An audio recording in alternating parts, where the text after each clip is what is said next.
Quero convidar você a abrir lá em Mateus capítulo 4. Nós vamos aprender sobre o encontro confrontador em Mateus 4, de 1 a 11. Eu vou ler só os 2 primeiros versos, mas você conhece já o texto. Estamos aí alguns domingos falando sobre encontros marcantes.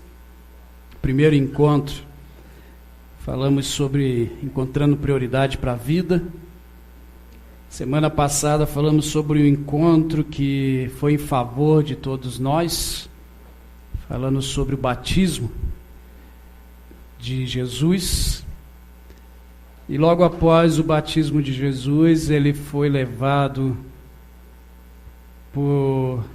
a fazer um jejum de 40 dias. E logo depois levado ao deserto para ser tentado pelo diabo. E é o texto que nós vamos ler hoje. Se você conseguiu já abrir sua Bíblia, Mateus capítulo 4, ou ligou a sua Bíblia lá, eu quero convidar você a orar mais uma vez. Pai, eu quero, em nome de Jesus, pedir a Ti que fale aos nossos corações, nos ensine nesta noite a sermos pessoas melhores nesse encontro que temos contigo. E que saiamos daqui, Deus, diferentes, transformados pela Tua palavra e pelo Teu Santo Espírito. É assim que eu oro, em nome de Jesus. Amém e amém. Mateus 4, de 1 a 11, eu leio somente os 2 primeiros versos, mas você deixa marcado aí, deixa aberto, ligado nesse texto.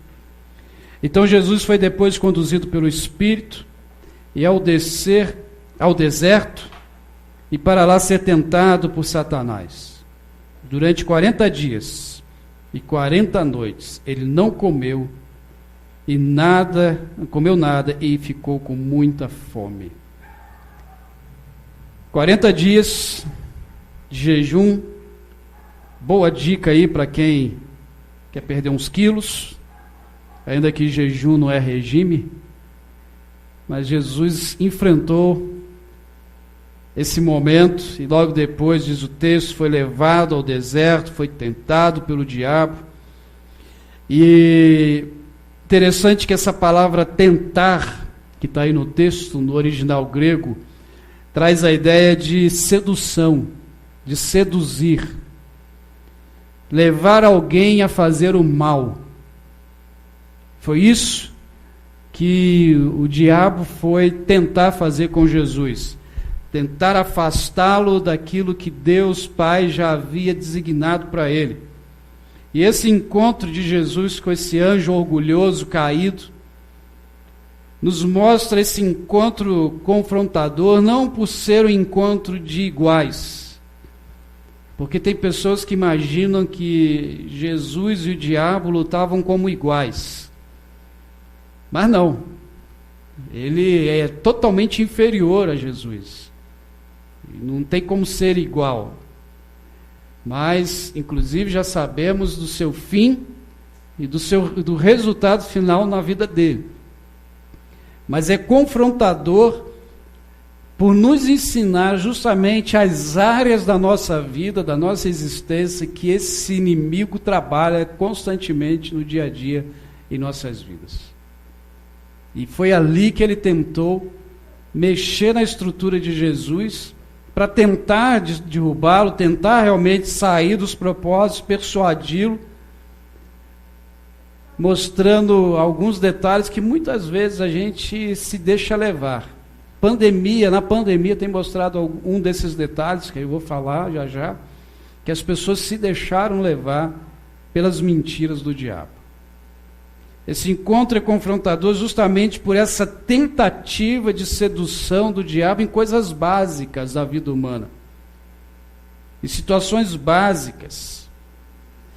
E não é de admirar o diabo tentar fazer isso com Jesus, porque lá em Romanos capítulo 5, a gente lê Paulo apóstolo falando sobre Adão e Jesus, e ele faz uma comparação do primeiro Adão com o segundo Adão. Com o primeiro Adão, do Éden, e o segundo Adão, o Cristo, Jesus. E o primeiro Adão, nós sabemos que lá ele foi justamente enganado, seduzido, e deixou com que o pecado entrasse na raça humana após comer o fruto. Ele se deixou levar pelas seduções, pelos seus desejos, e foi mandado embora do jardim. Já o segundo Adão, Jesus, resistiu à sedução do diabo, resistiu às suas tentações e fez a vontade do Pai, mostrando que é possível sim resistir às tentações. Lembrando que Jesus, quando está ali no deserto sendo tentado pelo diabo, ele é homem também. E a gente precisa entender bem isso, porque Jesus era 100% Deus e 100% homem. Quem fez já a escola bíblica discipuladora e aprendeu sobre a vida e a pessoa de Jesus, entende isso com mais facilidade. Mas ele é Deus e ele é homem. E como homem ele sentiu fome. Não foi aqui uma figura de linguagem que Mateus está usando. Ele sentiu fome. 40 dias sem comer. A gente não consegue ficar um. Não é verdade? Quando o médico fala assim, tem que ficar 24 horas de jejum, 8 horas de jejum, a gente já reclama. Parece que quando fala assim, tem que ficar de jejum, parece que é aí que dá fome. Lá em cima. E ele ficou 40 dias santificando. E ele foi ali para ser tentado. E ele usou os mesmos recursos que nós, quando foi tentado. Ele usou os mesmos recursos que eu e você podemos usar. Ele usou o recurso do Espírito Santo que está em nós. Ele usou o recurso da palavra de Deus. Toda hora, quando o diabo vinha com uma frase, ele falava, mas está escrito também. Você está dizendo isso, mas lá também diz o seguinte. E ele falava a palavra. Então ele também foi tentado como homem. Porque o diabo queria ver se aquele ali era como aquele lá do jardim. O Adão do jardim. Que poderia ser enganado. E até porque Jesus, se tivesse usado seus poderes divinos ali, poderia. Mas se ele tivesse feito isso, o diabo diria para Deus o seguinte, como que ele salva o humano, como é que ele salva a raça humana, se ele não sabe nem o que eles passam, se na hora do aperto ele usou divindade, se na hora do aperto ele usou seus poderes. O ser humano não tem isso. Por isso Jesus padece, Jesus sofre o seu ministério todo, e morre numa cruz, sente as dores que o ser humano sente. Jesus chorou, sentiu frio, Jesus dormiu, porque ele passou tudo aquilo que você e eu passamos. Por isso, ele foi o Cordeiro de Deus que tira o nosso pecado. Então ali naquele momento, ele está ali na sua humanidade. E por isso teve fome. Por isso foi um encontro confrontador. Foi confrontador porque o diabo já queria fazer com que ele desistisse. Ele já queria tentar fazer com que Jesus desistisse do seu chamado, dos seus propósitos. Assim como ele fez com Adão. O verso 3 diz, então Satanás tentou Jesus, sugerindo, se você conseguir transformar essas pedras em pães, provará que é filho de Deus, disse ele. Ele estava querendo confrontar Jesus justamente na sua santidade, no seu propósito de chegada, seduzindo ele a desistir. Porque se ele dá ouvidos ao diabo, se ele dá ouvidos, outros dizem, daquele, vamos dizer, um sentimento de orgulho humano, e fizesse mesmo lá as pedras se transformarem em pães, ele teria furado os propósitos do Pai. Porque ele teria dado atenção àquela fala do diabo, assim como fez Adão. Que Deus explicou para não comer do fruto, mas ele comeu. Provavelmente já deveria sentir desejo de comer daquele fruto. E quando chegou a oportunidade, a tentação, não percebeu as ciladas e perdeu o propósito dado pelo Pai.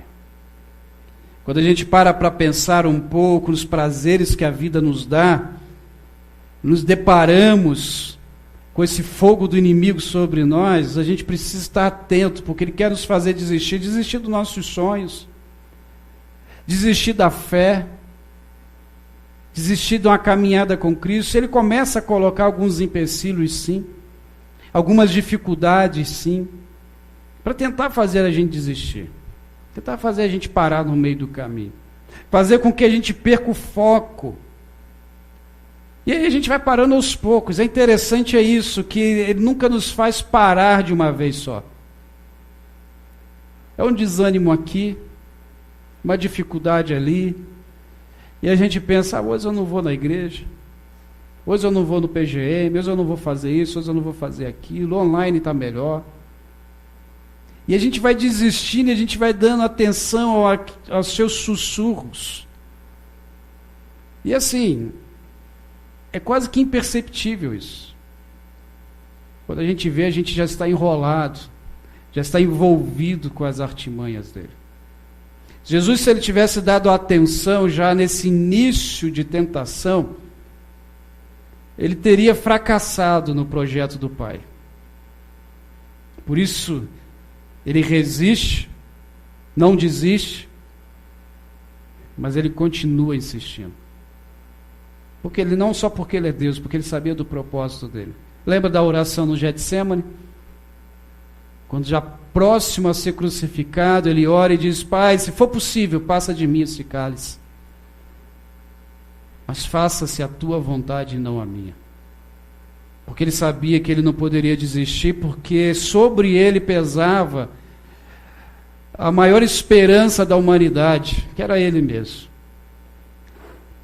Mas a gente tem hora que a gente é levado a desistir, mas também somos levados a passar pelas dúvidas, a ter dúvida realmente da ação de Deus. Como eu disse no início do culto, às vezes a gente se pergunta, aonde está Deus? Cadê Deus? E a gente esquece que Deus não está, ou Deus não foi, Deus está. Ainda no verso 3, ele diz, se você conseguir transformar essas pedras em pães, provará que é filho de Deus. Perceba que ele coloca em foco não a questão da comida, mas ele coloca em foco a legitimidade dele ser ou não filho de Deus. Porque lá no dia do batismo de Jesus, como nós vimos semana passada, aparece João Batista para batizar Jesus, Jesus é batizado, uma voz vem do céu e diz, este é meu filho amado, a quem eu tenho muita alegria e prazer. As pessoas ouviram aquilo. E agora o diabo está dizendo, olha, se tu é filho de Deus mesmo, transforma esses pães, mas tem um pano de fundo nessa fala do diabo.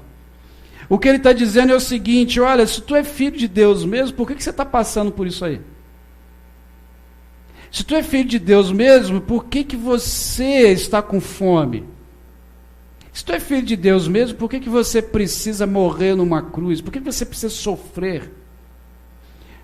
Como está lá em Mateus 13:17, esse é meu filho amado. Se tu é filho amado de Deus mesmo, por que tanto sofrimento e tanto sacrifício? Por que tanta escassez? Queridos, quantos não ficam com esse questionamento no ouvido diante desse confronto, desse encontro confrontador, se questionando, se Deus me amasse mesmo, eu não estaria passando por isso ou por aquilo. Quantas pessoas durante essa pandemia não largaram a fé, se questionando e perguntando, se Deus me amasse tanto, eu não teria perdido o emprego, não teria ficado doente, e assim por diante. Infelizmente, nós estamos vivendo uma teologia de alguns lugares, aonde diz que filho de Deus não passa necessidade, que filho de Deus não passa lutas, que filhos de Deus não têm doença. Já ouviram isso? Filho de Deus não pode isso, não pode aquilo, não pode ter isso, não pode ter aquilo. E são seduzidos a terem dúvidas, porque na hora que vem o aperto, o desemprego, a doença, E a gente questiona, será que realmente sou filho de Deus? E pior, né? Você pode dizer que é algo pior? Que quando pessoas falam assim, ainda dizem assim, você está passando por isso porque está em pecado. E jogam mais dúvidas sobre a pessoa. Você ficou desempregado porque está em pecado. Aí a gente não olha que a gente está vivendo numa crise, não só no Brasil, mas uma crise mundial devido à pandemia. Filho de Deus não fica doente, filho de Deus não pega Covid. Né, Samira? Filho de Deus não pega Covid. Se pegou é porque está em pecado. E aí a gente vai criando umas dúvidas na cabeça, será que isso é verdade? Será que está assim? Não. Porque também somos filhos de Deus, mas também somos seres humanos.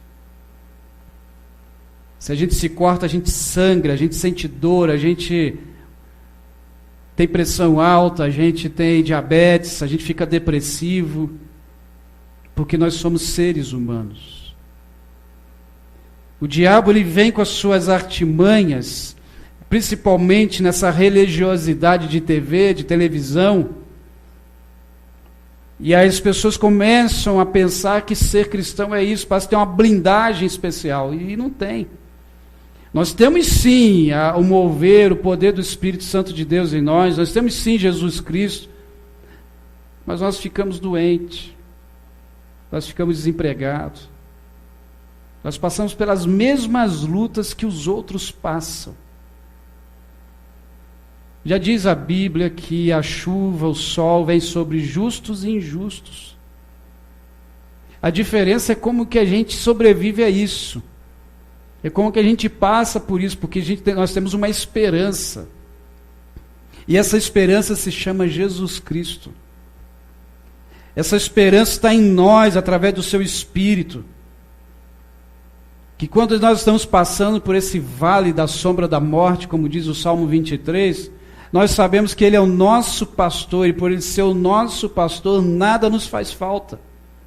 E não nos faz falta porque é Ele que é tudo em nós e por nós. Não é porque eu vou ter uma prosperidade inacreditável. Não, Ele é meu pastor e nada vai me faltar porque é Ele que é tudo em mim. Como a oração de Abacuque que você já conhece em Abacuque 3, 17 a 18. Que ele diz, olha, pode faltar tudo, pode faltar comida, pode faltar o rebanho, pode faltar a plantação, mas só não me pode faltar a presença de Deus, porque essa presença é a mais importante para a minha vida. Então quando o inimigo começar a dizer, se tu é filho de Deus mesmo, se você é filha de Deus mesmo, por que está passando por isso? Talvez seja a hora de perguntar para Deus, ou melhor dizer para o diabo, eu não sei por que eu estou passando por isso, mas eu sei que eu vou aprender e vou sair do outro lado melhor. Porque agora eu vou estar mais forte na presença de Deus e nas dificuldades. E outra, posso ajudar outras pessoas que passaram pelo mesmo. O diabo, ele, cara de pau como ele é, ele questiona a filiação de Jesus. Tu é filho de Deus, para que você vai passar por isso? Mas pior, o diabo quer colocar no coração das pessoas aquela sedução de acharmos que Deus é o nosso servo. Perceba que aquilo que o diabo está tentando em Jesus é confrontador para nós justamente porque ele mexe em áreas da nossa vida que são básicas, são essenciais. A dúvida nos surge sim, porque nós somos seres pensantes. O alimento é necessário. A gente não vive sem ele, mesmo que seja o básico, arroz com feijão. A gente precisa do alimento. Então ele mexe ali, e agora ele vai mexer em algo que parece que a gente está caindo nessa cilada. Que é tentar colocar Deus à prova, tentar colocar Deus como o nosso empregado, o nosso servo. Olha o verso 5 a 7. Então Satanás o levou a Jerusalém, para o telhado do templo. Solte daqui, disse ele, e prove que é filho de Deus, porque a Escritura declara, Deus enviará seus anjos para impedirem que se machuquem. Eles impedirão você de despedaçar-se nas pedras lá embaixo. E Jesus replicou: porém as Escrituras também dizem que não se deve impor ao Senhor Deus a provas absurdas. Já ouviu uma frase que dói o ouvido quando eu ouço? Que a pessoa diz que declara em nome de Jesus ou impõe a mão e fala que Deus vai curar e Deus tem que curar e impõe sobre Deus uma obrigação que Deus não está dizendo, que Deus não está colocando. Eu determino que isso ou aquilo, como se Deus fosse o gênio da lâmpada. Já falei isso aqui outras vezes. Nessa pandemia, nas férias, eu ouvi algo absurdo, que uma pessoa disse o seguinte: eu não estou preocupado com o Covid porque eu sei que Deus está cuidando de mim. Irmãos, torna a dizer, a gente não deve botar Deus à prova. Porque Ele deu sabedoria ao homem para nos ensinar a se cuidar também. Deus cuida? Lógico que Deus cuida. Eu não estou dizendo que não cuida. Eu não estou dizendo que Deus não nos protege. Mas aquilo que é para você e eu fazermos, Ele não vai fazer. E não vai fazer não é porque Ele não pode, é porque Ele falou que é para a gente fazer. Senão Ele vai ter filho mimado. Novamente o diabo coloca em dúvida se tu és filho de Deus e ainda diz: olha, se tu é filho de Deus, mostra aí, prova aí. Ele vai te proteger, não vai? Ele vai te guardar, não vai? E aí a gente começa a entrar nessas ciladas. Como já ouvi certa vez, por exemplo, que a pessoa não estava se preocupando muito com as suas finanças, porque sabia que Deus ia providenciar algo para ele. E aí, quem me contou essa história disse que essa pessoa no outro mês não tinha condições de pagar a dívida que havia feito. E ainda sujou o nome do Evangelho. Ou pessoas que dizem, por exemplo, se o Senhor fizer tal coisa, eu prometo que eu vou fazer isso, que eu vou fazer aquilo, e coloca Deus em prova, tentando fazer ali uma troca com Deus. Ainda que o diabo levou no templo para que ele pulasse, a gente não está sendo levado em lugar nenhum para pular, mas a gente faz esses pulos na nossa existência, sendo levados justamente a querer tentar Deus, a querer fazer com que Deus fosse meu funcionário. Porque nós somos confrontados pelo diabo nas nossas questões básicas de existência. Quantas vezes a gente já não chegou para Deus e falou: Deus, se o Senhor fizer tal coisa, eu prometo que. E aí Deus não faz. E aí a gente fica com um bico desse tamanho, questiona Deus, reclama de Deus, enquanto o problema não é com Deus. O problema é com a gente. Um problema pessoal, um problema interno nosso. Nós precisamos tomar cuidado com isso, entender que Deus não é o nosso empregado, que nessas tentações que Ele coloca, a gente precisa tomar muito cuidado com aquilo que a gente ouve, com aquilo que a gente fala, porque a gente também é seduzido diante dos nossos desejos. E esses desejos, irmãos, é um problema. Não que desejo seja ruim. Desejar é bom. O verso 8, Mateus 4, 8, diz que, em seguida, Satanás levou Jesus ao alto de uma montanha muito alta e mostrou-lhe as nações do mundo e toda a glória delas. Eu lhe darei tudo isso, disse ele, se você apenas se ajoelhar e me adorar. Eu acho desaforado ele, porque ele está prometendo algo para Jesus que já é dele, né? Já é de Jesus, já é do próprio Senhor. Mas é justamente a tentação que o primeiro Adão passou. Se comer desse fruto, vai abrir o teu entendimento. Desejar coisas não é problema, o problema é como que eu conquisto o que eu desejo. aonde eu estou colocando a minha vida para ter esse algo desejado. O Salmo 37:4 diz: faça do Senhor a sua grande alegria, Ele dará a você os desejos do seu coração. O que o salmista está dizendo? Olha, esquadrinha teu coração, equilibra as tuas vontades, vê se está em equilíbrio com as vontades de Deus, e Ele vai sim conceder os teus desejos.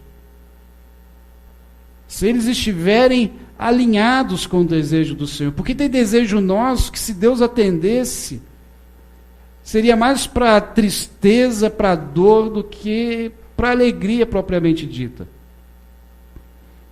E é interessante essa promessa do diabo para Jesus, riqueza. E se tem algo que nós, seres humanos, corremos atrás, é de riqueza. Vai dizer que não. Quem aqui não gostaria de ter uma conta bancária um pouco mais gorda? Parar de contar moedinha? Ficar lá fazendo as contas para poder pagar os boletos no final do mês? E olhar assim, dinheiro não é problema. Chegar no mercado, nem olhar preço, só olhar a marca e só fazer assim no carrinho. Quem não queria uma coisa dessa? Não sei você, eu queria.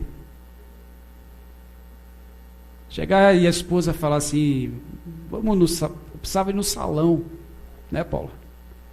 Eu falar assim, ver o mais caro e o melhor dessa cidade, vamos lá. Mas vai ficar caro, dinheiro não é problema. E é justamente nesses pontos que nós somos seduzidos. Nessa busca incessante de ter. E por que nós somos seduzidos nisso? Porque a gente tem um vazio dentro de nós. Nós temos um vazio, e esse vazio já disse que é do tamanho de Deus.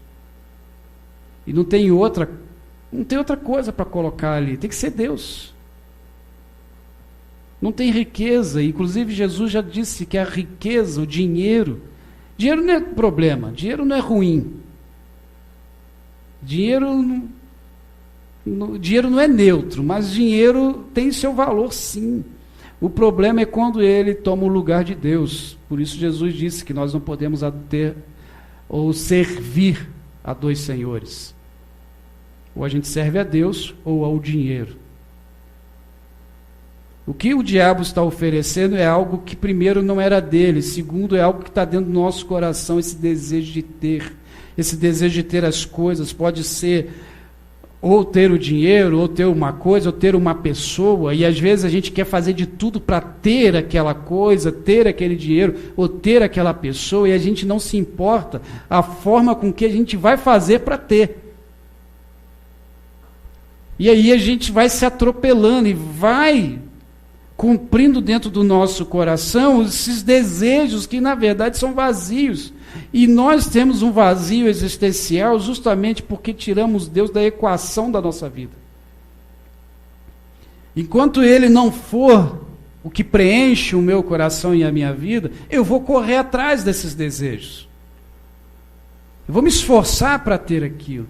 E o diabo, quando ele tentou Jesus, e Jesus ele dá a resposta, e diz, olha, somente a Deus é digno de adoração.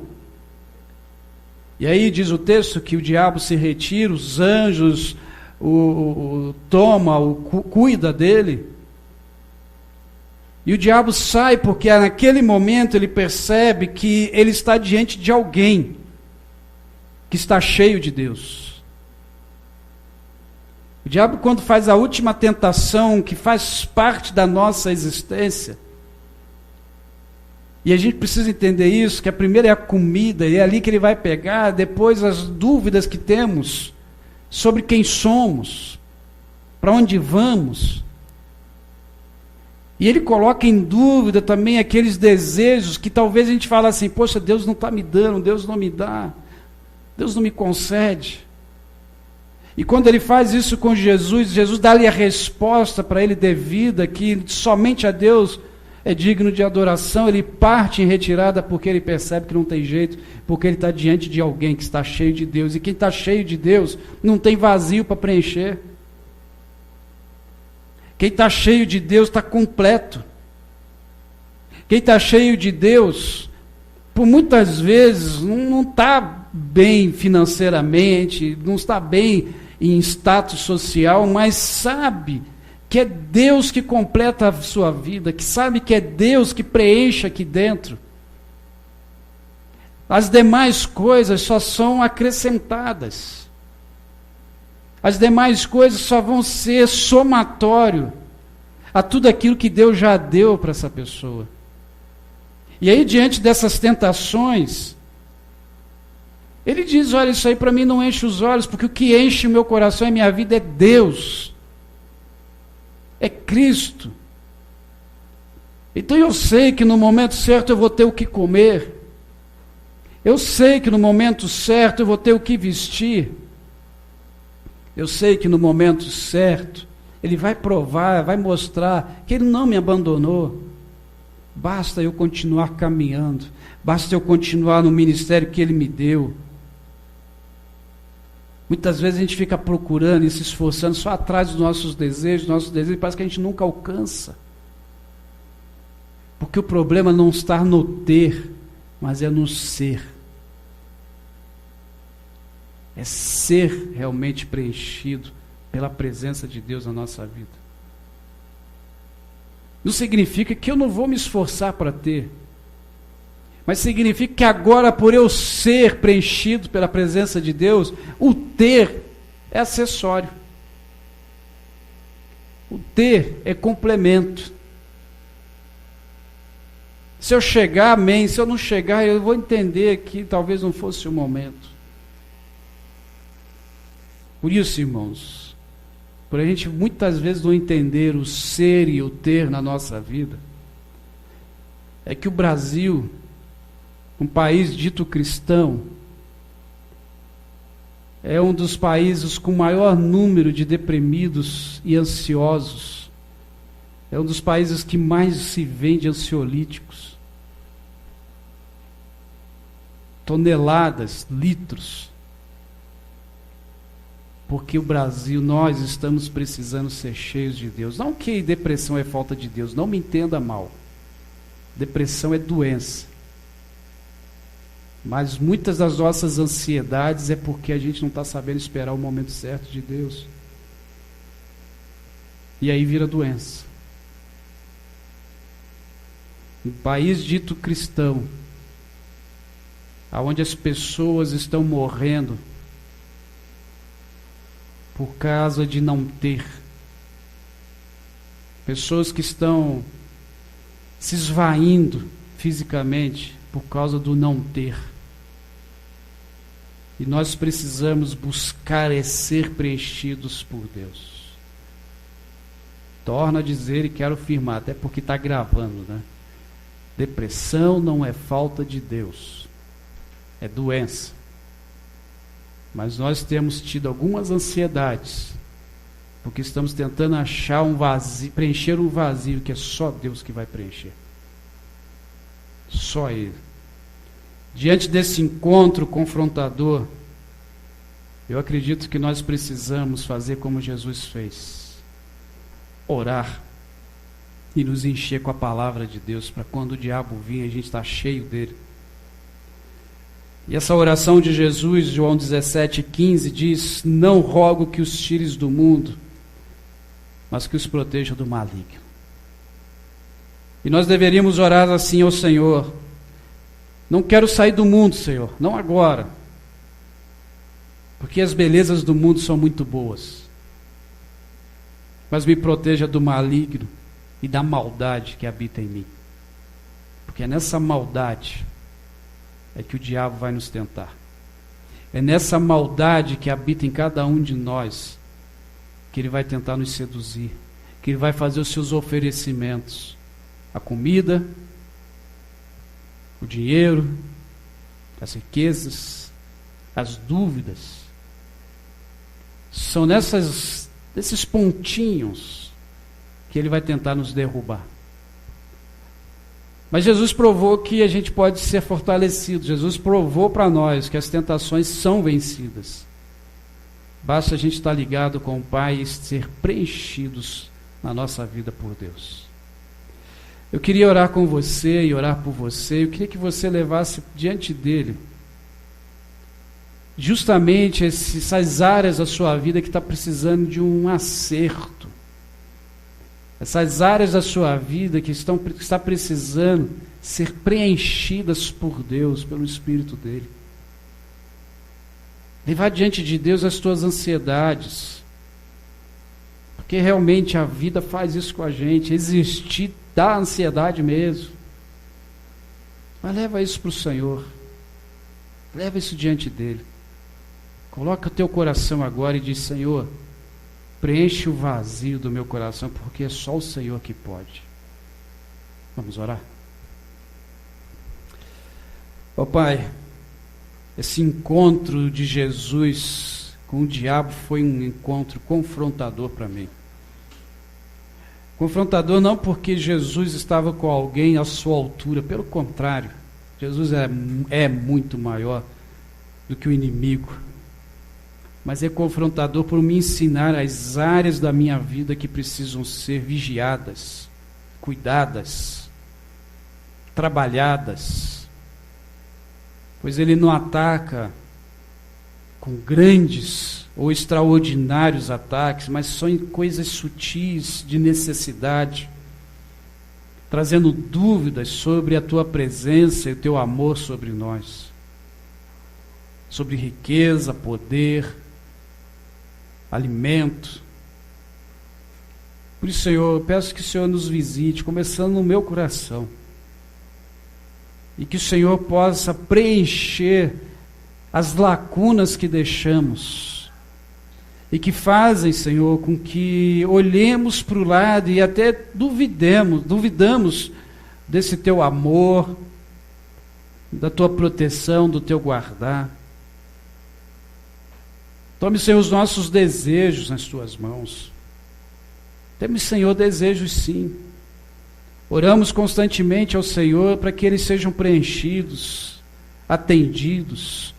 Mas, Senhor, que nesse momento os desejos que temos, sejam eles qual forem, sejam agora alinhados à tua vontade. Para que possamos, ó Deus, ter a alegria desses desejos serem atendidos e chegarem até nós. Para que possamos, ó Deus, não correr o risco de que esses desejos sejam manipulados pelo inimigo e caiamos aí numa cilada, como foi Adão. Mas que possamos aprender com Jesus, através da palavra, não colocar o Senhor em prova, não querer, ó Deus, tratar o Senhor como um empregado, como muitos fazem, mas sabendo que o Senhor é Senhor das nossas vidas, e o que nós não merecíamos, o Senhor já nos deu, que é o perdão dos nossos pecados, a salvação em Cristo, e mais, colocou crédito na nossa conta, nos chamando de herdeiros da eternidade. Mas mesmo assim o Senhor quer nos abençoar. Por isso, Senhor, eu peço agora que o Senhor visite os teus filhos e filhas, esses que estão aqui, os que estão em casa, os que vão ouvir depois essa mensagem. Que o Senhor atenda os seus pedidos, com um sim ou com um não, e sendo um não, que possamos entender que o Senhor sempre tem o melhor para as nossas vidas. Que venhamos a colocar diante do Senhor as nossas tentações, para que essas tentações não virem pecados, e ao virarem pecados não venhamos a nos afastar do Senhor. Ó Deus, em todo momento nós somos confrontados pelo inimigo, mas em todos esses momentos, sendo preenchidos pelo Senhor, somos mais do que vencedores, porque foi o Senhor que venceu, o Senhor está vivo, o Senhor está conosco, o Senhor nos orienta.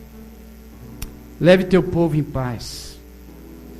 Dê, Senhor, uma semana debaixo da tua graça, livrando-os, ó Deus, nos livre da maldade, nos livre, ó Deus, da nossa maldade, para que não venhamos a cair.